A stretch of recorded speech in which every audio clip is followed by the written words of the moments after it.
Olá, vamos dar início à nossa hora de revisão na disciplina Projeto e Administração de Banco de Dados.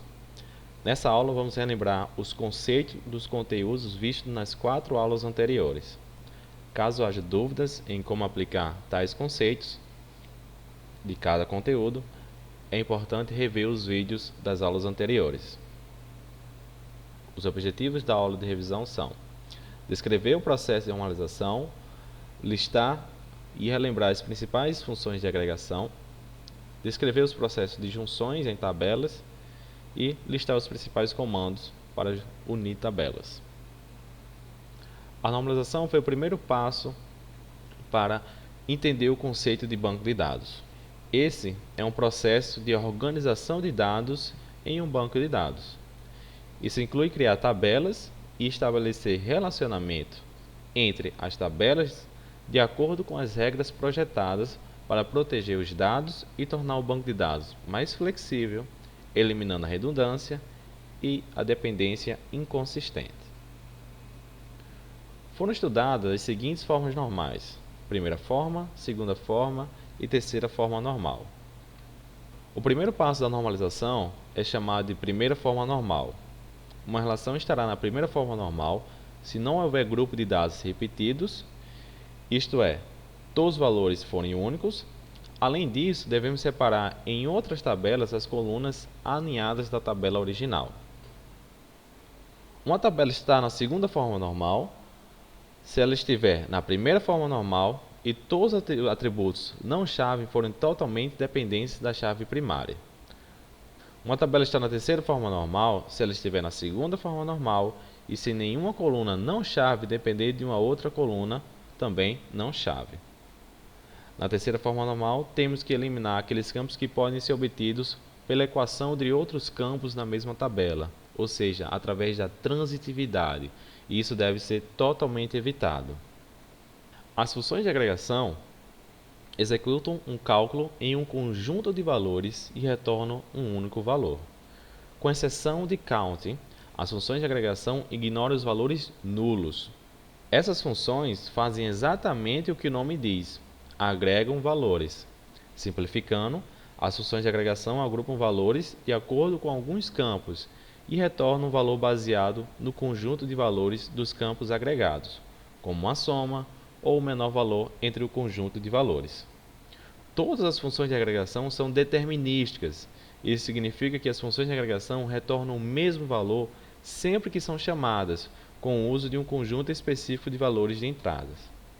Sempre que houver uma agregação de uma coluna em outro campo que não esteja dentro de uma função em um comando SQL, este campo deve obrigatoriamente pertencer à lista de campos da cláusula GroupBy.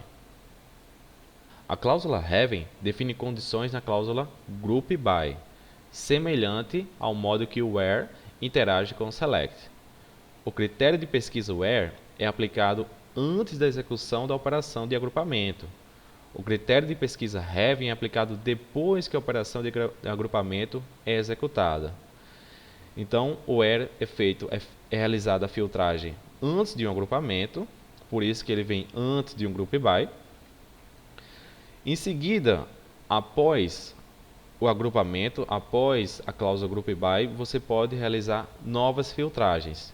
E quando você quer realizar novas filtragens em cima de um agrupamento, devemos utilizar a cláusula having.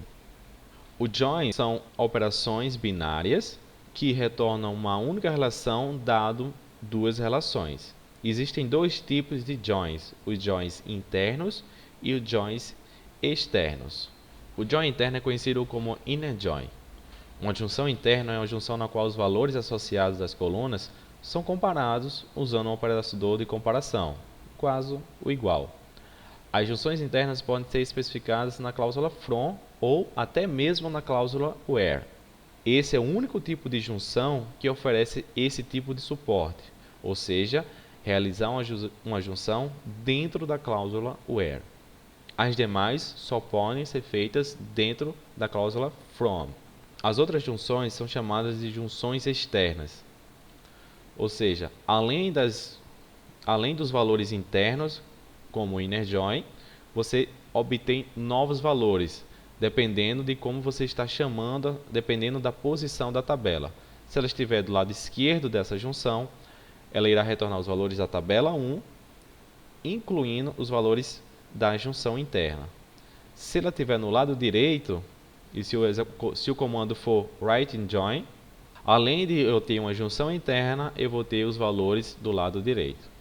E se por acaso for um full join, eu vou ter a junção interna mais as informações que estão no lado direito e as informações que estão no lado esquerdo. Por último, nós vimos a ordenação de dados. A ordenação de dados, ele classifica os dados retornados por uma consulta no seu SQL. Use esta cláusula para classificar o conjunto de resultados de uma consulta pela lista de colunas especificadas e, opcionalmente, limitar as linhas retornadas a um intervalo especificado. A ordem na qual as linhas são retornadas em um conjunto de resultados não é garantida, a menos que uma cláusula order by seja especificada. Você também pode utilizar o order by para ordenar os valores através de uma função de classificação. As funções de classificação ou as formas de ordenação são o ASC, ASC e o DESC, DESC. Você pode ter mais de uma forma de ordenar em um select. Da mesma forma que vocês estão vendo no último item, eu tenho a coluna 1 sendo a principal responsável pela ordenação de forma crescente. Caso haja valores repetidos ou haja valores iguais, nós vamos ordenar esses valores repetidos da forma decrescente. Com isso, nós finalizamos a nossa hora da revisão e esta aula teve como objetivo relembrar os principais itens dos que foram estudados dentro da disciplina de projeto de administração de banco de dados. Caso haja alguma dúvida nos seus conceitos e na forma de serem aplicados, é importante rever os vídeos anteriores para ficar mais claro. Qualquer dúvida, é só entrar no Fale com o Professor e informar a sua dúvida.